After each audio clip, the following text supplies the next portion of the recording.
Əziz dostlar, əziz qardaşlar, hər kəsin günü uğurlu xeyirli olsun. Bugün də ayın 14-ü noyabr 2025-ci. Əziz qardaşlar, bax belə 340 baş birinci, ikinci qarna, üçüncü qarna şeylər çıxıb satışa. Kimə nə qədər lazım olsa, buyur və əlaqə saxlayıb, gəlib bu heyvanla damazlıq aparıb saxlaya bilər. Buyurun qardaşlar, baxın.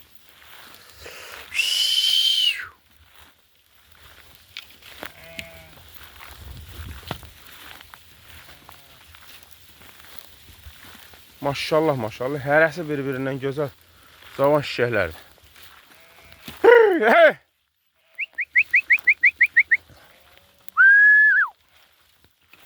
Baxın qardaşlar. Yəni bir tərəfdən çəkmirəm. Qoyun getdikcə hər tərəfli çəkirəm ki, hər tərəf görünsün. Alan qardaşlar da dəqiq baxa bilsin. Bunlara baxın, bunlar hamısı birinci qarna şişəklərdir.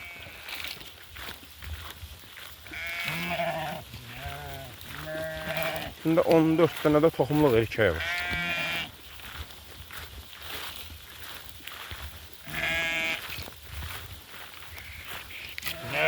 Bunlara baxın, bunlar hamısı birinci qarna xam şişək. Bax, bunlar yelinəşir.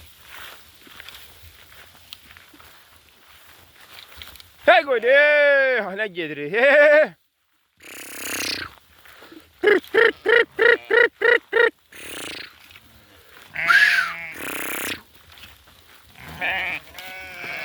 Bunlara baxın əziz qardaşlar. Bax, bunlar hamısı yetikdir şişəklər.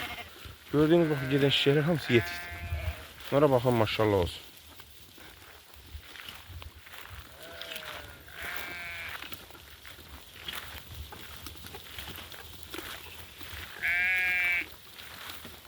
Qoşlar da ki, maşallah deyil, bax bunlar.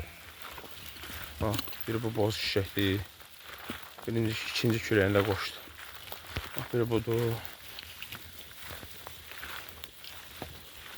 Biri budur.